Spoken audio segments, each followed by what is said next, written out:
Peggy 7.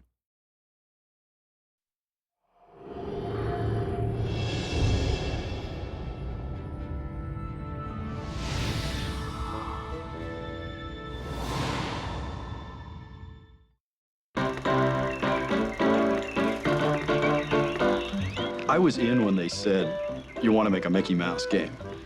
But when they told me they had gotten Oswald back, I lost it. I mean, I was done. I'm an old animation buff. I mean, I knew about Oswald before they mentioned him to me, which is kind of rare. And when they said, you're going to have the opportunity to present Oswald on screen in a new Disney story for the first time since 1928, I mean, what an honor.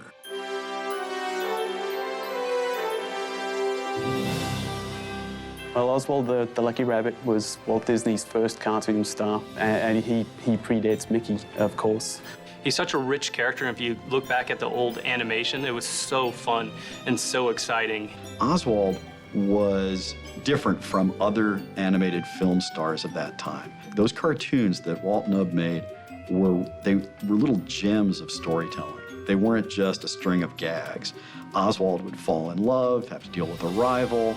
He would go to war. He would do all sorts of things. He was way ahead of his time. You know, very quickly, the Oswald cartoons became among the most popular silent cartoons of the late 20s. Oswald was a big star. In the late 20s, after just about 18 months of prominence, Walt went to his distributor to renew his contract and wanted more money to make better cartoons. I mean, even then, Walt was all about quality. And the distributor said, no, not only are we not going to give you more, we're going to take your staff, we own the rights to the character, check your contract, and you're out of work. After losing that character, Walt went back to the drawing board, literally, and Mickey Mouse comes into being. And so Mickey Mouse goes down a path of success no one saw coming. Maybe Walt did, but you know, he is what he is. Everyone on Earth knows who Mickey Mouse is. And Oswald just kind of disappeared. There are all sorts of stories about how Mickey was created, but he was created only because the rights to Oswald had been lost. That's the tragedy of Oswald. He really was poised to be the most successful and popular cartoon star in the world. But Mickey came along, and the rest is history.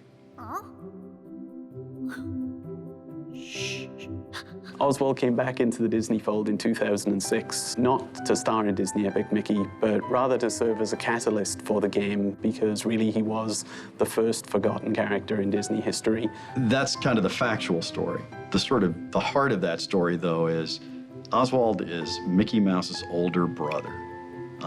And Oswald looks at Mickey's success and just says, I was famous.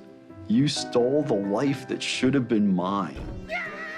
We ran with that idea, not only playing with his kind of sibling rivalry, the forgotten brother, but we also used him as a path for redemption for Mickey in his own arc, finding out that he had family that he had forgotten or didn't even know about, but then also trying to find his way through crafting this relationship once again with this person that he didn't even know was family.